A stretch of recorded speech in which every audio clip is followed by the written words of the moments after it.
I heard a few things. One of the things I heard, it was time to start training with this particular, I'm using air quotes, spiritual teacher who I'd met through people in the town. So I thought I'd met my guru because I'd been to India and I understood the guru-disciple relationship, and I really wanted that. So we went there for a retreat, and at that particular last day, the sun was setting. We were all sitting around on this red rock tower meditating, and he called me up to the front of the group, turned me to face the setting sun and said, cast your deepest desire into the setting sun, which is to serve God. I turned around and he was down on one knee. There were rose petals and there were bubbles going, and he asked me to marry him. So that felt like the next step for me. So I knew I needed help, and I couldn't go to just a regular old psychologist or psychiatrist because I just knew they wouldn't understand, because there were so many layers to this. There was, this spiritual, psychological and physical layers to it all. And I went to see this guy who was he'd been the cult psychologist until he'd had his own awakening and decided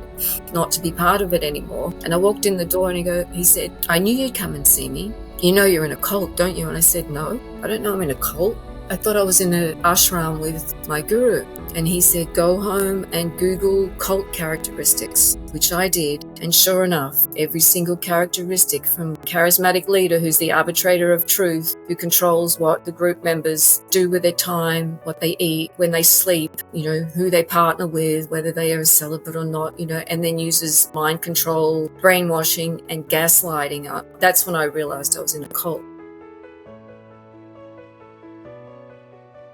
Before we dive into the episode, we want to give you a warning that this episode is likely not appropriate for little ones, as it does cover some sensitive and difficult topics.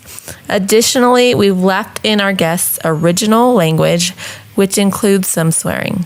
Welcome back to the Awakening Conversations podcast. My name is Kate.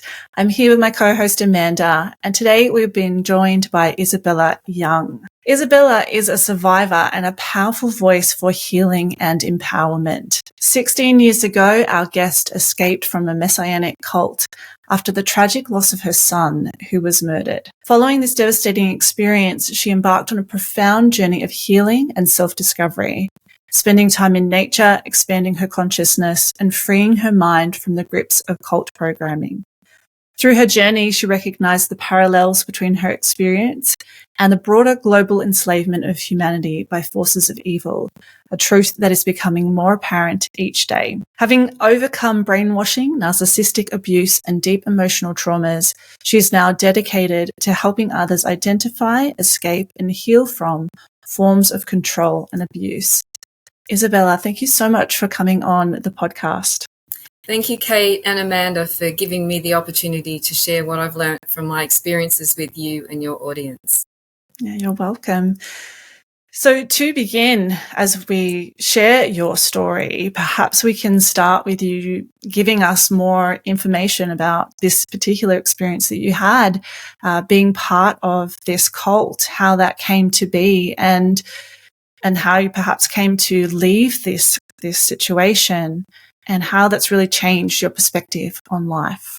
Well, I was raised a devout atheist, grew up feeling very superior to anyone who believed in God, and even resentful at the word itself. And then when I was in my 20s, I was doing a degree in physical education, and through that I was training also in outdoor education, and I met a man who really changed my life. I didn't find out until more recently, but he was actually the longest serving Australian soldier in the Vietnam War. He did like 4 tours of that. He was quite a bit older than me, but he was a living legend, really. He was a spiritual warrior and also a real warrior. He was with the SAS. And anyway, so we started our life together. He gave me some books to read that opened my mind, and we did meditation courses together, and we did Tantra together. And so it opened me to the fact that there's more to this world than what we can perceive through our 5 senses. And that really started me on my spiritual journey. And once that door opened, then I really became totally committed to my spiritual evolution. We were living on a farm. I've always wanted to be as self-sufficient as possible, with veggie garden, chickens, horses, and fruit trees, which we had in abundance. and I was 3 months pregnant with our second child. My son was 3 years old, and he started up a company that was right. He was actually leading the wave of when outdoor activities were introduced into the corporate world to facilitate, group cohesion and well, basically personal development too. But he started the first company that did that work in Australia, and he actually, this was his first day on the job with telecom, as they were known back in, I think they might still be around anyway. He was on this massive job, and I got a knock on the door about 10 o'clock in the morning from the local cop and my neighbor, who told me that he'd been found dead in his car. And that put an end to my dreams of, a family, my dreams of a self-sufficient lifestyle. My whole life blew up, and I had to tell my son I had to leave the farm. I just couldn't keep running that by myself, and that sent me on this just a nightmare ride, trying to find somewhere else that felt like home, that felt comfortable. And I became part of a community around the Waldorf School, or the Steiner School as they're known in Australia, just outside of Melbourne. And that was a fabulous community. And I was living in a town ironically called Healesville, which is where I really, started my, a big chunk of my journey.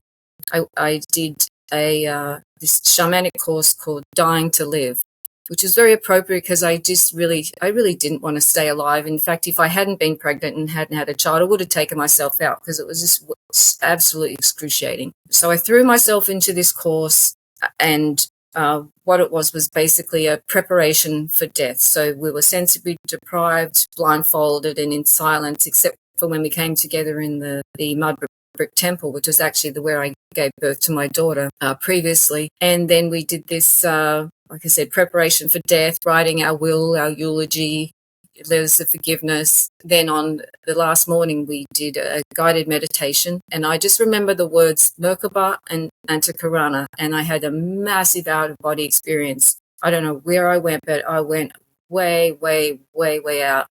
And I heard a few things. One of the things I heard, it was time to start training with this particular, I'm using air quotes, spiritual teacher who I'd met through people in the town.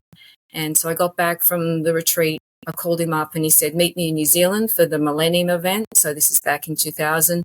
I met him there. We put on the event, and then he said, come and train with me in Laguna Hills in California.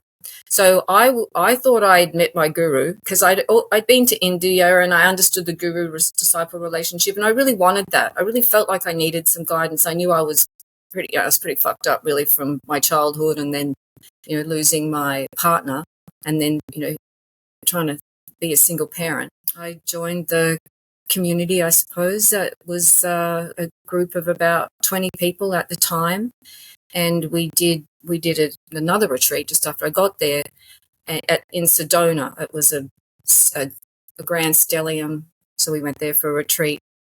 And at that particular last day, the sun was setting. We were all sitting around on this red rock tower meditating, and he called me up to the front of the group, turned me to face the setting sun and said, cast your deepest desire into the setting sun, which is to serve God. I turned around and he was down on one knee. There were rose petals and there were bubbles going, and he asked me to marry him. So that felt like the next step for me. I got my kids from Australia because my mum had been caring for them for that month, and then we started living in the home as a family. The divine family, as he would say, because he'd announced himself as the second coming, the Maitreya Buddha, the Kalki Avatar. He was the one who was here to save humanity. And that did feel pretty weird even for me. Wasn't religious and found the whole Bible thing pretty weird. I don't really have a personal relationship with Jesus, so that was kind of strange, but I did want to do something for the greater good, so it fulfilled that role. We were living as like a normal family in a house where people would come and visit and serve. When I'm saying that, basically like free slave labor. So they cook, clean, wash the cars, walk the dogs, do all that sort of stuff. They believe they're there to serve Guruji, and they fulfill all his desires. And he goes about his day telling people what to do with their time, doing these healing circles and making everybody's life miserable. Basically, that was what happened for most of the time there. It was nightmarish. And what while I'm telling this story, it's important to understand that a lot of what I understand now, I learned way after the fact. There's a lot that I understand now from hindsight, and I'm still discovering things about that cult experience. So that's how I got into the cult. Oh, did I mention? I forgot to mention this bit. So yeah, we did get married. We had sex one time to consummate the marriage, and I got pregnant and gave birth to a daughter about 9 months later. And he never touched me again, in any way once I was pregnant. And he gave all these excuses, like I was too much like a man, I was too needy, had been disobedient, and I didn't deserve his touch. And his main one eventually was that for me to be celibate was for my highest and best good. So I stayed in a celibate marriage, but he was fucking the male cult members, he was grooming the young boys, and he was out having sex with randoms all the time, like going to the gym. He was he had lived it as a gay man before we married. Then he told me, when I asked him about it, I'm like, well, what's with, you obviously had your gay husband and whatever. And he said, oh, no, I've healed all my issues. Mm-hmm. And while I naively believed that he was living as my husband, he was living a life as a gay, very promiscuous gay man. Yeah, that's another important part of the story to add in. Was there a bit of a honeymoon period where there was, I don't know, it was romantic, or it felt good at the beginning and then it took a downward turn, or was it like this, from the beginning, would you say? Well, he, just like any cult leader, they do that love bombing phase. And so, yes, there was the love bombing phase. I'm the most beautiful woman in the world. How blessed he is to have me. And we've been journeying hundreds of thousands of lifetimes to get to this place in our evolution of our soul. And now here we are to bring forth this divine blueprint. So, yeah, there was a honeymoon phase, and he did put on shows of affection in public. But behind closed doors, he was a completely different person. And it wasn't long before I was, a complete fucked up piece of shit that had so many issues that, I needed constant healing. My kids were really messed up because of me. And so he did that love bombing and hate bombing. And that's just classic cult tactics to wear me down, erode my self-confidence, erode my trust in myself, and basically make me crazy. And it worked. It really did. He's a master manipulator. And so to clarify, at this point, you have three children? Two yes. with your, yeah, okay. Do you have any questions, Kate? Yeah, I want to ask you, as you said, you have this beautiful life that you're wanting to live into, and that unfortunately very tragically ends. And I imagine there's a, great space then left that you're looking to fill, and then you do walk down your path of healing, finding the first community that you found outside of Melbourne to sort of start to piece things back together, and then down the track that ends up here you are in the US with him. My question is, in that space, what is it that you are really searching for that kind of brings you to then be there with him, saying yes to that marriage? What inside of you was it that you were looking for, if that question makes sense? I was looking to clear myself of any things, any thoughts, behaviors, patterns that stood in the way of me serving God as fully as I could. And that's still my intention. And where did that desire to be in service of God come from? From your first experience of losing your partner, or in that healing journey that you went through post that? It comes from within. I could hear the words heal and serve, heal and serve, heal and serve. That ran through my mind for decades. Even within your atheist upbringing, there was still within you, despite that, this feeling heal and serve. Well, what happened when I met Barry, my first husband, was that we had some very extraordinary metaphysical experiences. So I began my personal relationship with God then, and just was hungry for more. Yeah, wonderful. Thank you. Yeah. So can you continue on with the story as far as, you're in this, and so how did this progress? So we were living in this in the ashram, and there are a number of other group homes around with people who come along to disciple training every Sunday, and we had satsangs, which is the meeting of like-minded people. We had lots of community activities, celebrating birthdays and Guru Purnima and his birthday, which was a 3-day event. Jesus gets one, but he gets 3. So there were a lot of group activities that we did together, and then there was all these like random healing sessions. Like a bird would fly into the window and we all have to gather around with the tape recorder and talk about what it is in ourselves that would cause a bird to run into the window. Like, what obstacles have you got towards getting the Maitreya's message out into the world? Just a lot of mindfuckery like that. You ended up just pulling yourself apart and turning yourself inside out and feeling like shit, really. And we went on pilgrimages. We went to Israel. We went to India, so we did a few pilgrimages like that. It was hell. The children were getting punished all the time because they could see through him. And while, I'm trying to sort of be a supportive wife, but I can see that the children are getting punished, which he did to, really get me going as well. And as in like physically hitting them? Punishing them? No, not hitting them, but punished, like writing lines of affirmation. Like he had one of the lines I had to write hundreds of times until I said I'm not doing that anymore was, I'm the wife of Christ. So the children get lines like, I obey because he had adopted them, I obey my father, or, I speak kindly, thousands of times. And then they would get grounded, they would get privileges taken away from them, they would have to go and pick up trash, dog shit, sleep out of their bedroom. So these punishments were going along all the time, and the tension in the household was I wanted to kill myself. I got to that point. It was just I couldn't figure out how to get away because he had me, because we shared children, and he said he wouldn't let me take them, which was also, that's within the law. You're not supposed to take your kids out of state or even out of about 2 hours range of the husband. So I'm sort of trapped there like that. And then he also had me spiritually too, because he'd said that, we had all these lifetimes together and this was the pinnacle of my, my work and my opus life, whatever. And that if I turn my back on him, I'd be turning my back on God, my soul journey and myself. So that was more mind fuckery that was going on. So there was a part of you that believed him, but there was a part of you that knew. Was there a part of you also that knew that what was happening wasn't right? Like, can you speak to that a little bit?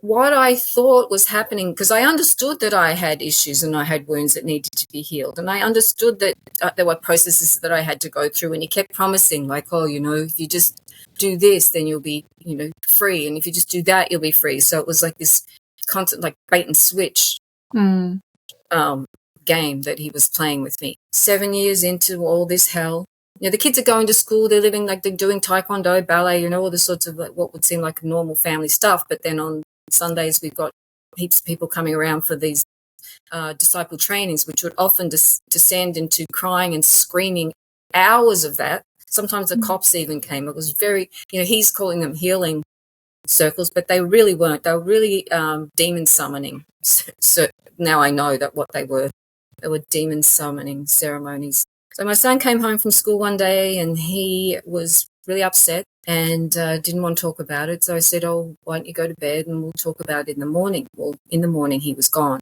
Couldn't find him. He was supposed to be going on a skiing trip, and so it was kind of odd that he wasn't to be found. And by that afternoon, I knew that something was really wrong, because he didn't just disappear. That was way, way out of character. So we called the police and reported him missing. And then the next day, the cult leader sent out his assistant, and his assistant found my son on the hill behind our house with a neck wound. He was dead, and he had the kitchen knife from the fucking knife block next to his body. And the cult leader immediately blamed me. He said that my son had taken his life because he was gay, and he found that was unacceptable to him, and he knew that would be unacceptable to me. So he'd taken his life, which was just such heinous lies, all of it. But that's how he spun it to me, my daughters, the other cult members. It's how he spun it to the cops as well. So they sort of he quickly wrapped everything up with a cremation, and then that was the accepted story. But I know now that it was a staged suicide, and my son was murdered so that the cult leader wouldn't be exposed as a groomer, a pedophile, a rapist, and a dangerous predator.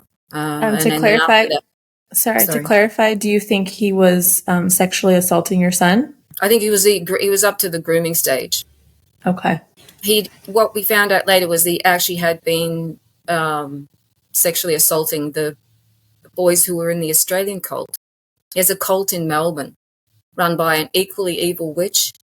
She adopted her nephews who had been seriously traumatized by their parents, who had just been abusing drugs since the boys were really young. So she decided to adopt them and bring them into the cult, and they were just prime candidates for the cult leader to abuse. And she even sent the boys into his bed, told them they were gay from the time that they were really young, like 7 or 8, and all they had to do was accept their homosexuality and all their issues would be healed.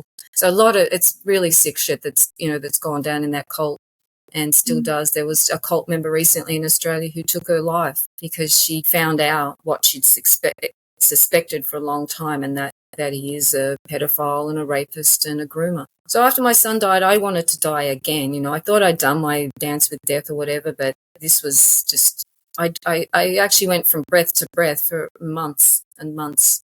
I really didn't want to be alive, but I felt like that my daughters had already been through enough, so I better get my shit together.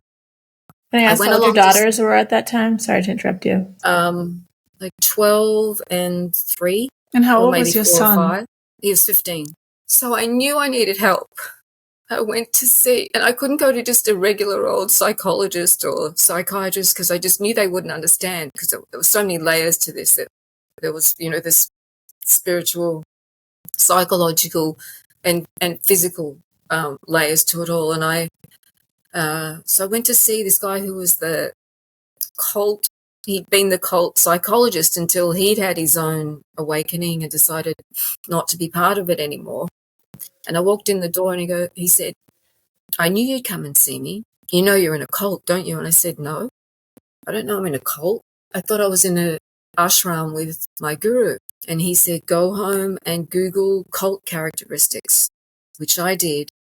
And sure enough, every single characteristic, from charismatic leader who's the arbitrator of truth, who controls what the group members do with their time, what they eat, when they sleep, who they partner with, whether they are celibate or not, and then uses mind control, brainwashing, and gaslighting.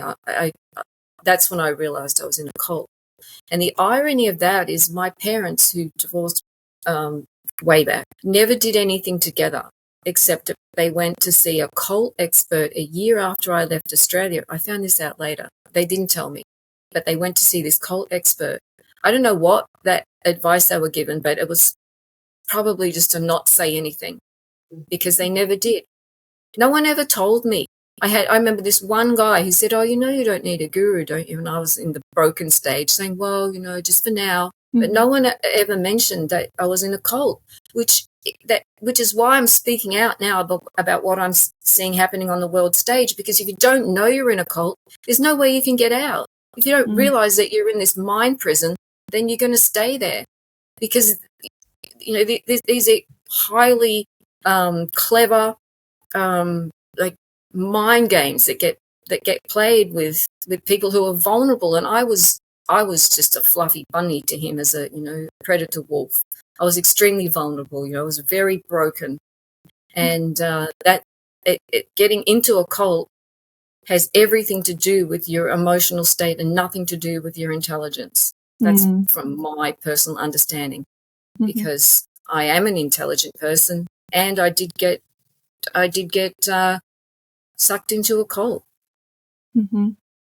When I asked you before, what it was in that space between, your first experience with your previous husband, Barry, to this, and that, you said it was this heal and serve, it is this desire that we have often combined with this knowing that, okay, I've been through some things that I need to work on and heal, that can be a catalyst for us entering such spaces where we are seeking help. We are seeking to grow. We are seeking to improve. We are seeking to be of service. And so this is your story is so powerful because, as you just said, like, when we want to find those things for ourselves and we truly have a dedication to that process, this is where we really have to, in some ways, find a way to be discerning, I guess. Are these the right environments? With your hindsight now, I mean, how would you explain that to people of, if you have that desire to heal, grow, serve, all of it, which I think a lot of people currently do. There's a lot going on. We want to change the way we're living. The old's breaking down. We're entering the new. So there's a space of vulnerability in there while that new is built. What is it that they can do as they do dedicate themselves to that path to not end up in a similar situation, to know that this is not something for me to enter into and get, that's not good for me? How would you describe that?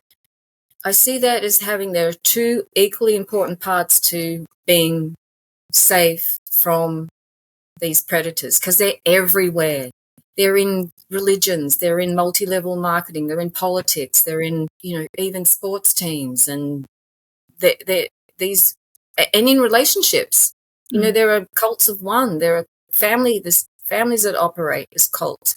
So we have to be extremely discerning, especially now with the way that the internet and AI and all that can really take advantage of people and really mess with people's heads. So using discernment, which is kind of difficult when you're not actually face to face with people, because you don't get that opportunity to read social cues or like feel energy.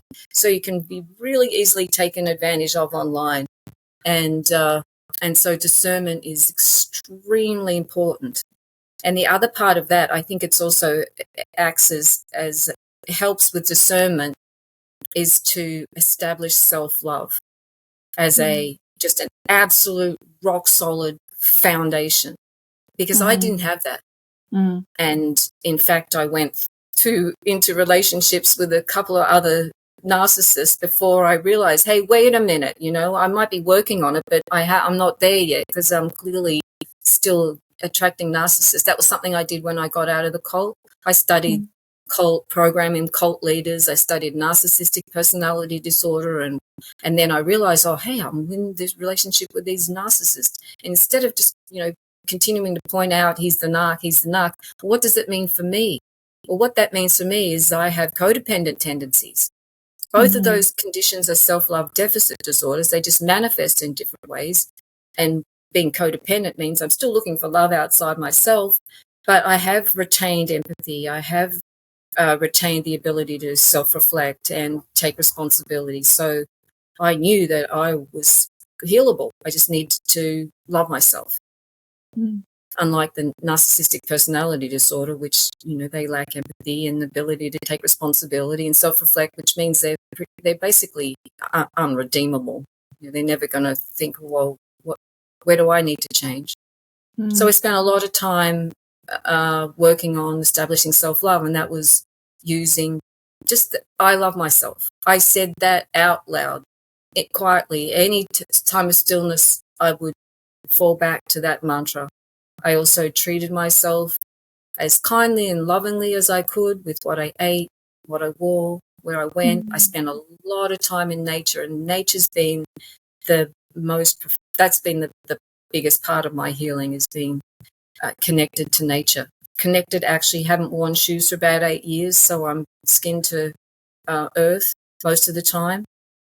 I sun gaze every day, several times during the day, so I'm receiving that pure love, light, information, the highest information available to us, into my eyes, into my brain, so through my skin, and that really optimizes my life force energy, so I feel more empowered and more I'm vitalized, energized. So I have more love in me, for me, life itself. And then I used some of the other ways that I've expanded my consciousness and deepened my relationship with myself is through entheogens, sacred plant medicines, mainly cannabis, but I've also had journeys with other sacred plant medicines, and that's helped deepen my relationship with myself and with God. And I use God. I know it's very triggering for people, but because it was a word that I spat out with all this venom for so many years, I'm now using it to describe all that is. And so that my relationship with God has deepened as my relationship. Well, it's the same thing, as my love for myself is deep. It's beautiful. Yeah, I can relate to that too. As far as I grew up similarly with a somewhat atheistic belief system, and then I've found my way to understand God in a similar way. And so I appreciate you sharing that and explaining that. And because I think many of us are, there's many of us who have grown up that way, and the journey to understanding God is something more than just some man in the sky. Is one that we have to come to on our own, but I think planting the seed is helpful for people as well. So something that I'd like to explore maybe is, first of all, in retrospect, why do you think you, from a soul perspective, like what lessons or what did your soul want to learn by going through this experience? Do you have like some understanding what the greater picture or the greater path of what this experience had for you on a larger scale, from a soul perspective? Does that make sense? Yes, it does. I know that the main lessons that I have learned from my experience were that I chose, created, and wanted all that happened to me. I'm not a victim. I don't know how it works, but I feel like, before I came into this life, I was probably some kind of checkboard with all the different types of experiences you could have, and I checked most of them. So I feel like this lifetime's been an accelerated evolutionary journey, because I've also had to establish self-love, and I've learned about, I'm not going to call it, just I've learned about like what a loving relationship feels like. So I've learned about that, like just an ideal human relationship. So there's a relationship with myself, relationship with other, relationship with God, and relationship with nature, and also my relationship with death and dying and demons. I've learned evil is real. And then I've been able to see the bigger picture of what's going on the earth, and then make some contribution towards the freedom and future of humanity. That's powerful. Really powerful. Do you want to go, Kate? Do you have a question? Yeah. So, go ahead. I mean, this is a powerful set of lessons, and I think it's such an empowered place to come to be able to hold all of what you've been through with such, I don't know what the word is, but, as you said, I'm not a victim. This has been for me. And here you stand, as you said, you see what's going on in the world, but also it's helping you understand, okay, how can we work with that? Can you tell us a little bit more about that from your experience, your understanding, your journey? What is going on in the world? And what is it that, we can do to be shifting this? I know you've written some books that are going to be explaining more of this, but if you can begin by sort of introducing that to us here. What I came to understand after I left the cult was the same tactics that were used on me in the cult are being used on humanity as a whole, from the brainwashing that happens through televisions, cell phones, internet, all black screen technologies. They're all what's being called concentration camp technologies.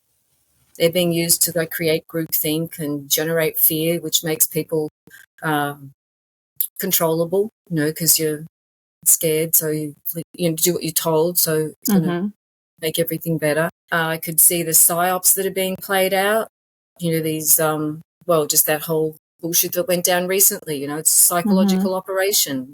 What is being presented as something is not. It's something else, and it's being used to manipulate the way people think and behave. And with the biggest one that I had in the cult was that when I was pregnant, he told me that I was going to be giving birth to Lord Ganesha, and that Lord Ganesha in the Hindu tradition is the remover of obstacles. So she was going to be coming into this world to remove all the obstacles between me and God. There was all these mind games that are getting played out. And I see the same thing happening on a huge scale on the world stage.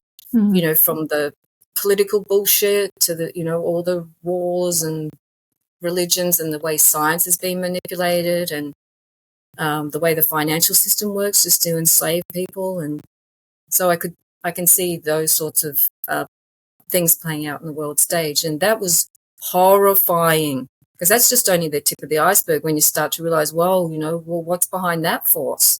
Which is just my best explanation of whatever's behind that force is anti-human, subhuman, and non-human. And that force plays out to really interfere with our evolution, soul evolution, and on both a personal and a planetary level. And when that's the same thing, if people can't see that, they can't see that elections are rigged, and they're being lied to by big pharma and government puppets, then there's no way to escape that. Also, all these things are happening to distract us from the bigger picture, which is that we are going through an ascension process.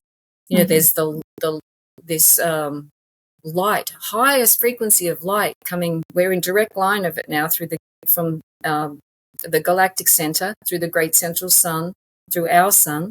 We get light from the photonic belt as well, and that light is accelerating the frequency from DNA to everything in the cosmos. It's all being accelerated at the moment, and that's why we're seeing the exposure of all this evil and corruption. There are so many cults and cult leaders being exposed by now. We see the politicians being exposed, Hollywood's being exposed, science, big pharma's being exposed. It's all the big players in the war against humanity are being exposed. They've been in place. They've been acting and doing what they're doing to humanity in the shadows. But now they can't hide in the shadows. There's too much light here. And once the frequency of the planet is at a certain level, which it really is now, then once we stop support, and we're the ones supporting our systems of our own enslavement. Every time we vote, pay taxes, go to church, click on the like button, we're the ones who are perpetuating in our own enslavement. So once we are able to withdraw support and put energy into co-creating parallel societies or alternative societies or something else other than these systems of enslavement, then we will be well on our way through this ascension process, because we're the ones we're determining what happens. We're the co-creators, especially those of us who know what's going on. Because some people know about this, but they don't give a shit. They're like, I'll just party until I die because this is all too much, which it kind of is. Or, people don't know, so they're just following along blindly with the script. But it's only really an even smaller number of people who actually know what's going on and can take action, because it's only through our actions that change can come about. Where I am with my own role in that is to make sure that my vibration is as high as possible, so that I'm receiving the highest vibrations of love and light information, and I'm also emanating that as well. And that, though, as we emanate light, which we do anyway, because we produce biophotonic light out of ourselves, so we are light beings, then that raises the collective frequency of the planet and moves us further along in our ascension process. But if we're distracted with arguing about politics or, there's so many people just trying to survive, and people who are physically sick and suffering, that all those scenarios are purposely created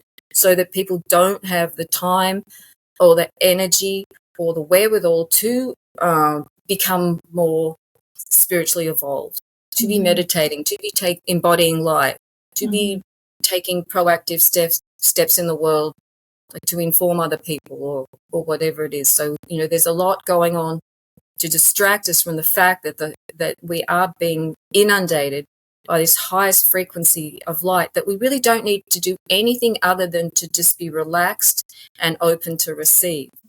And that can happen anywhere at any time. When we're relaxed, that's our most optimal receptive state. All we need to do is be relaxed and be receiving, aware that we're receiving, and then giving thanks, being really deeply grateful for the fact that we are receiving this life optimizing information, this soul evolving energy. And apart from whatever else it is that you feel called to do, like you are providing a platform so people can speak, we really need to be totally tuned into our intuition so that we are in the right place at the right time doing the right thing, which could be providing the platform or minding children or caring for elders or growing food or whatever it is. But listening to intuition is really important at this juncture of our evolutionary process. We hope you're enjoying today's episode of the Awakening Conversations podcast. And if you are, we'd love for you to hit subscribe. This helps us enormously to grow our channel and to get these conversations in front of more and more people.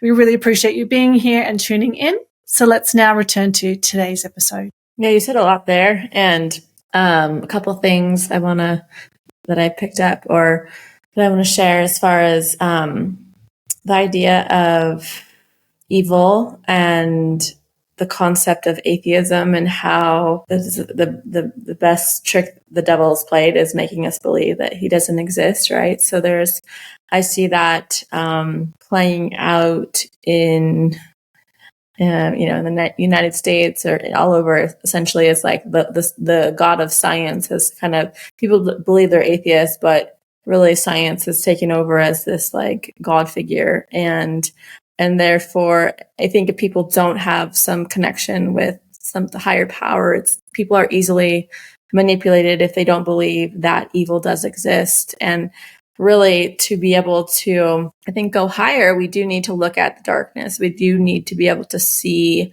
what has been going on for hundreds and thousands of years, right? This energy that has been at play. And right now we are here to change that, to shift that.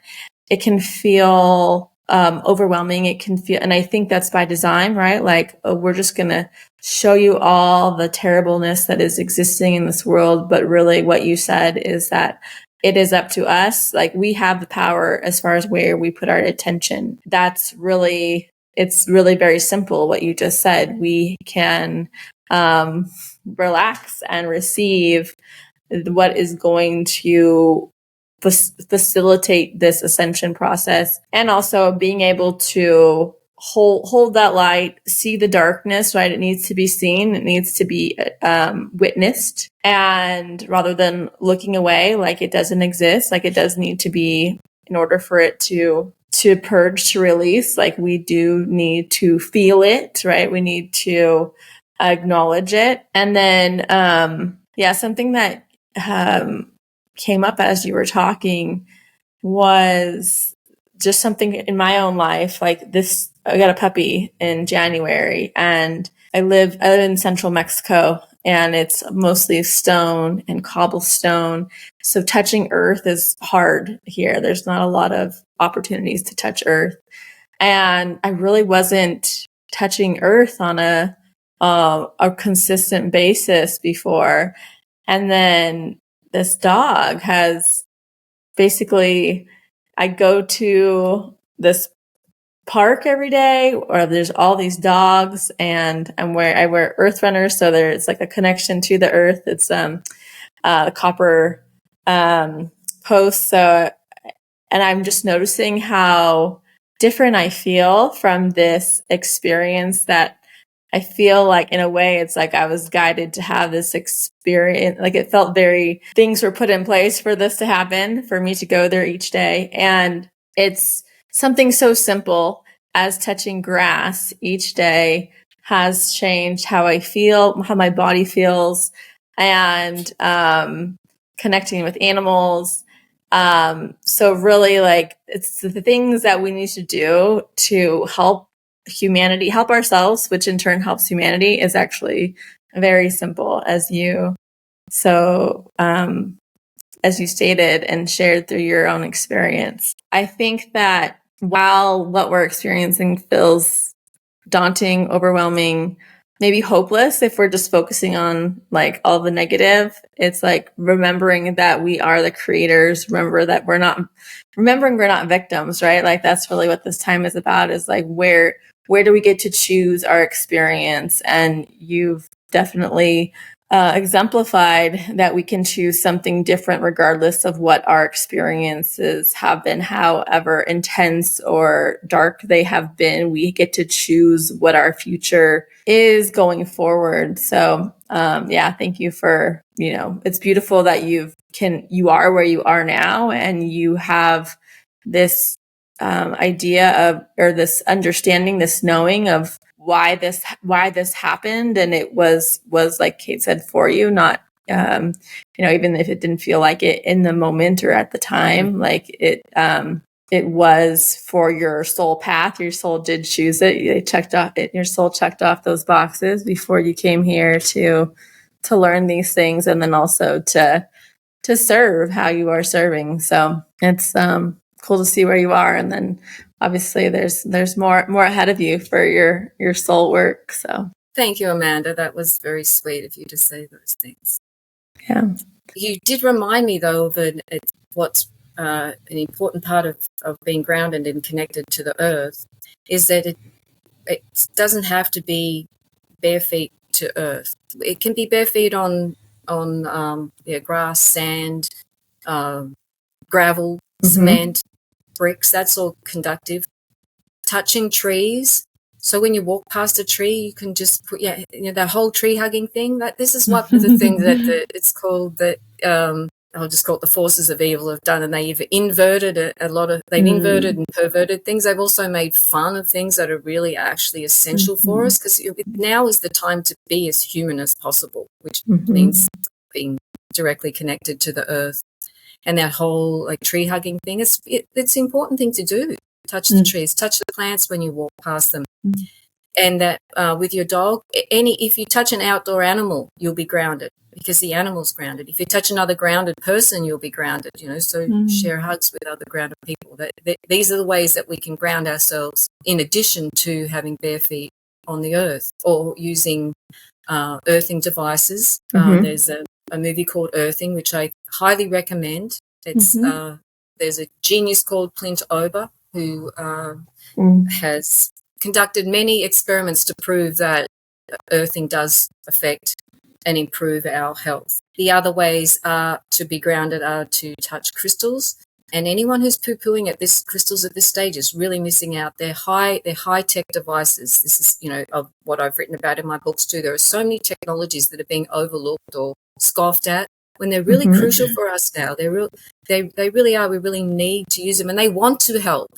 They are offering whatever it is that we need to optimize our being. So touching crystals, rocks, whether we wear them or have them around the house, it's highly beneficial. And to be bringing plants inside, that's really beneficial to help us connect with nature, to be listening to nature sounds. I remember when I lived in Orange County, I played nature sounds. So I play water falling, waves, bird songs, insects. Just it helps calm the nervous system, because we are divine beings. We're also human beings. We have animal bodies, so we need to be connected to nature to rebalance, heal, and revitalize.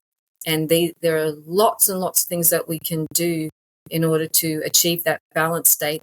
That's our most empowered state, when we're like fully human and fully divine, and that's where we can affect the most change right now. It's just that Merkaba, right? It's when it's the divine and the earth come together, right? And the involution, the evolution. I laughed when you said Orange County, because I'm from Southern California as well, so I can kind of understand. That was what I was laughing about. So yeah, Isabella, I think you've really brought forward for us so many incredible things. And this last little piece that you've been talking about, how I think you've described really well that society, the world, the way that it's kind of set up and structured and running is, it's a fear program. It's really keeping us controlled. It's keeping us unwell. It's also making fun of the things that are actually really good for us. Like, we've had many conversations about how, even having these conversations like the one we've just had and the topics we've presented in the way that we have, how these types of conversations in themselves are ridiculed of being woo-woo and spiritual. And, it's that sort of, even when we talk about cults, I feel like it's the challenge that we have is that it's so unfortunate that, there's a narcissistic type of person who thrives in such an environment and creates one like that so that people who truly want to have a more spiritual connected life, to be of service, to really come in and be a human and their soul expression, who are seeking to learn, to grow, to heal, to be in that such a thing exists where we can then get kind of caught in that, because then the fact that a cult exists means the outside world can then make fun of spirituality. Oh, it's a cult, right? Like that even in itself can be bandied around about just the beliefs that we hold and the truths that we've spoken about here today about the ascension process. Like that's not a regular conversation. That's not what's on the news. And so, this is sort of, the thing for me when I feel for you, like you came at this to this journey with these massive lessons you wanted to have as a human for your spiritual journey, and the cult just then represents this unfortunate space where the purity of that spiritual journey gets tangled up. And then, it kind of then is how I'm trying to say in a roundabout way, like then throws back to anything that's spiritual from the outside world of, well, like it's just that, but it's not, like that's just an unfortunate situation where your soul, your desire to fully express as a soul just was down that path to then come to that experience, but it had to go through that avenue. But, I just feel like because cults exist, it just taints then sometimes, or it can be thrown back on all the things, the big things we talk about here, like the fact that, there is some sort of programming out there that's keeping us enslaved. Like that is people will say, oh, that's like cult-like thinking, or it's conspiracy theory thinking, or it's whatever. But no, it's not, and you then go on to explain so beautifully that all we need to really do here is allow ourselves to receive the light, ground ourselves, be in nature, remember the truth of who we are as a physical being is a part of nature. And it is this remembering of those parts. It is also then, as you said too, that the ascension process is us raising in frequency. As the lower densities of our experience present ourselves, be with them, heal them. That is the journey too. That's what you were going on through your own experiences through life to get to this point. You met many dark places within yourself to be able to raise your frequency. And so, you've brought so many powerful things to the conversation. I want to give you some space here to talk about the books that you've written. Do you want to share some of that with us and how people can get to know more about what you're doing in the world as you do step into, being of service at this really powerful time to be here as humans and spiritual beings? I just wanted to say one thing about this, let's just call it like this shared earthly dream, this life on earth that we're going through. What I've realized is because the forces of evil use so many strategies to really fuck with us, like you're saying, we could go into a cult, or we could, get really sick and then have to spend years healing from that, or we could get caught up in a dysfunctional relationship, or get caught up with a legal drama. There's so many ways that a human being can be derailed from the spiritual evolutionary path, which has shown me how powerful we are, that the fact that they have to use all these different tactics, techniques, nonstop from before birth, right? Because we're being irradiated in the womb from ultrasounds and then, jabbed out the wazoo for the rest of indoctrinated by public school education. So I've realized that we don't even know. We have no clue of how powerful we are because there are all these technologies and techniques being used to keep us disempowered. So I think that's pretty extraordinary, really, because who knows what we're capable of? We don't. But I'd like to find out a little bit more about what I'm capable of and what we're all capable of. And I think that I've heard it said that Earth is like one of the hardest initiatory paths that a soul can go on. We can see that, right? There's so many traps and pitfalls, but we are infinitely powerful divine beings. Mm-hmm. And so what I've written about are all the ways that we become disempowered because we've disconnected from nature, from our bodies, from each other, and from our soul purpose. So what I've been writing about is all the ways that we can reconnect to our physicality, to nature, and to God, and to each other. And the first book I wrote was this one. It's called Putting on the Armor of God, a survival handbook for the Great Awakening in New Earth. That's available on Amazon, and I wrote that really when the last round of bullshit happened, but it looks like we will be tested again, because this is a test. Yep. And so my next book's called New Human of New Earth, and I go into hundreds of body technologies, spiritual technologies, all the technologies in nature, and I'm calling them medicines, which might get me jailed, but that's what they are. Medicines are what help heal us, and there are a lot more than just what's on the shelves in the pharmacies. And I just want to say also on that grounding thing, you can also ground yourself by what you eat. So root vegetables, potatoes, beetroot, carrots, just if you roast them, that'll give you grounding energy. And also eat living foods with high photonic light, like fruits, freshly picked fruits and vegetables, but the highest photonic light is going to be in sprouted sprouts. So whatever that is, everyone can sprout sprouts. You don't have to have a green thumb for that. Just have a handful of sprouts every day and you get the light, the information, the vitality from sprouts. So I just want to put that in because I think they're important practices that we can do to improve our health, optimize our health and well-being. Yeah, amazing. And so my other book will be available on Amazon in a couple of months.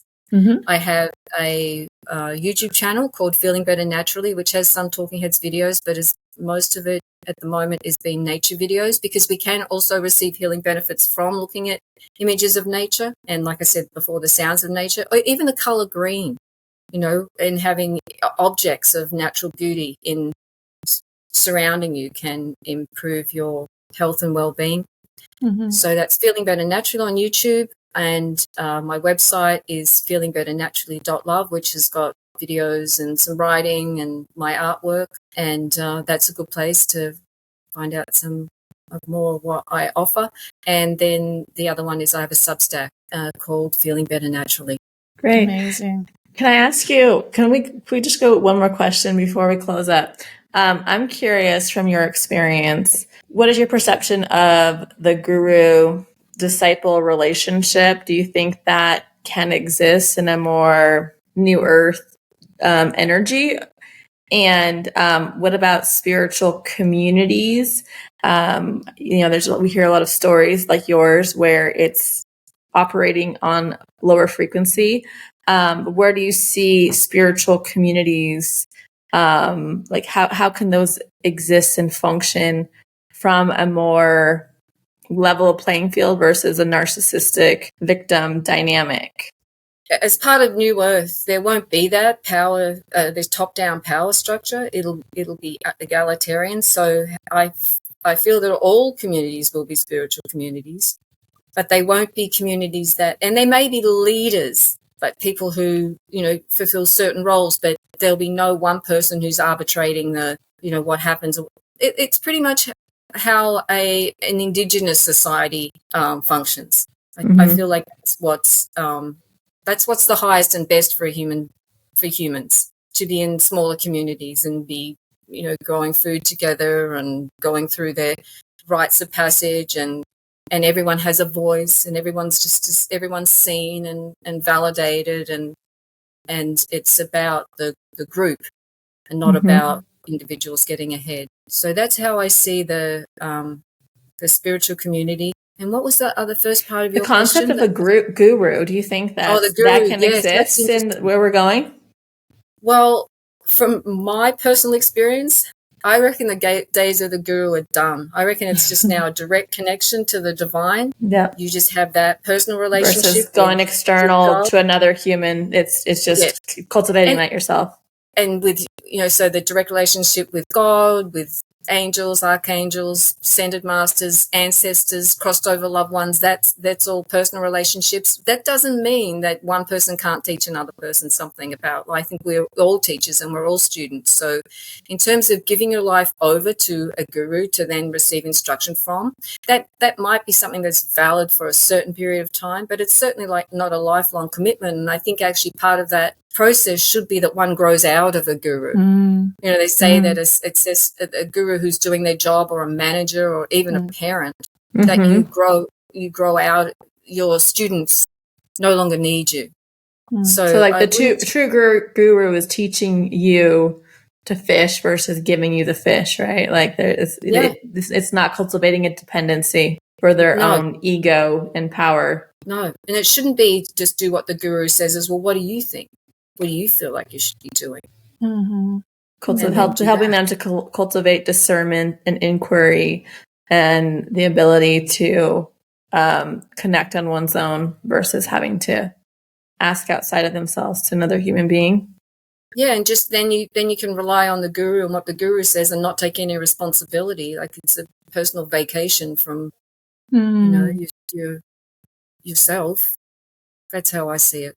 I'm sure there's some people who have had, and there are cultures, of course, where the guru disciple tradition has produced, really highly evolved beings. But I think that the days of the guru are numbered.